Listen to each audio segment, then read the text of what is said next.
Hello everyone, আমি তাপসী মচলন্দপুর থেকে। আজকে আর একটা বিয়ে বাড়ি আছে, বন্ধুর বিয়ে। বন্ধু হচ্ছে ছোটবেলার বন্ধু।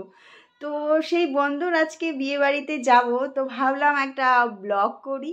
তো আজকের ব্লগটা এখান থেকে শুরু করছি, তোমরা আমার সাথে থাকো। তো এখন হব রেডি, তো দেখতে থাকো।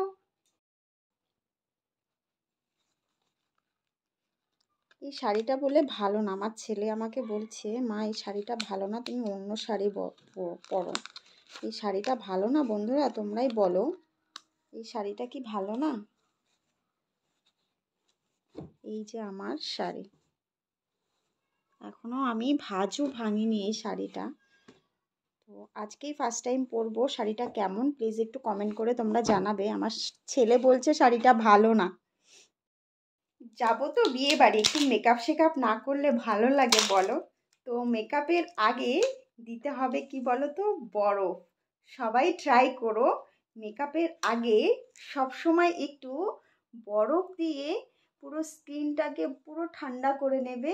এতে তোমার মেকআপটা লং লাস্টিং হবে, প্লাস আরও ভালো গ্লেজ দেবে। একবার ট্রাই করো।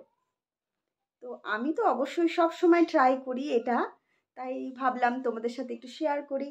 অবশ্যই ট্রাই করো, মেকআপ করার আগেই একটু বরফ দিয়ে নেবে পুরো মুখে। আমি সব সময়ের জন্য ট্রাই করি, মানে এটা করি আর কি। বরফ দেওয়া কমপ্লিট হয়ে গেছে, এইবার মেকআপ করব।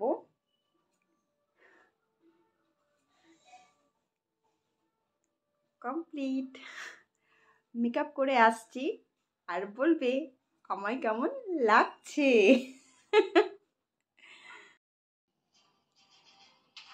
এটা হচ্ছে আরেকটু ঝলক, আবার আসছি ফুল রেডি হয়ে। তো এটাই হচ্ছে আমার ফাইনাল লুক।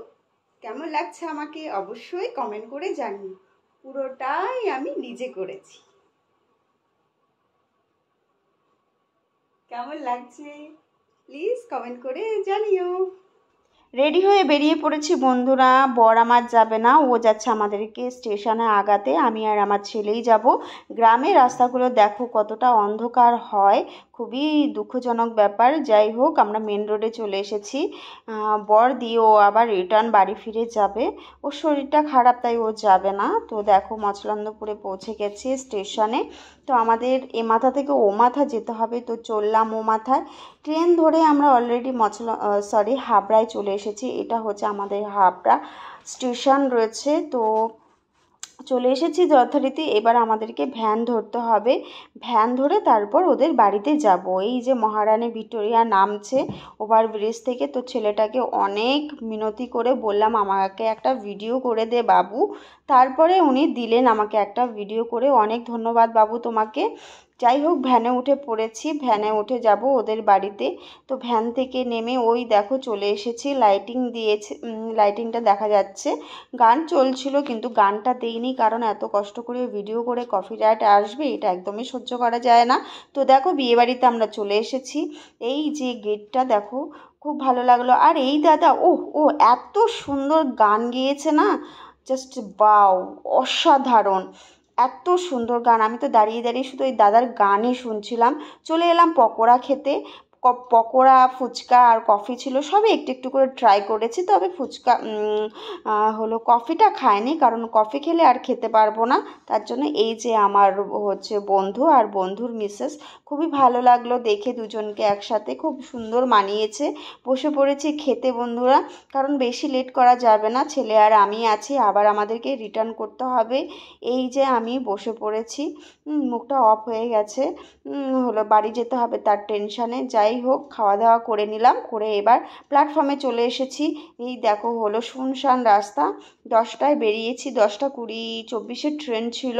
তো তাতেই দেখো কীরকম শুনশান হয়ে গেছে। আর লেট করলে এরপরে হয়তো প্ল্যাটফর্মে লোকই থাকতো না। তাই দেরি না করে ট্রেন ধরে অবশেষে চলে আসলাম বাড়ি। তো ফাইনালি বাড়ি এসে গেছি বন্ধুরা। তো আমার ভিডিওটা তোমাদের কেমন লেগেছে প্লিজ অবশ্যই কমেন্ট করে জানিও। তোমরাও ভালো থেকো, সুস্থ থেকো। সবাইকে অনেক অনেক ধন্যবাদ। Tata, bye bye, love you all.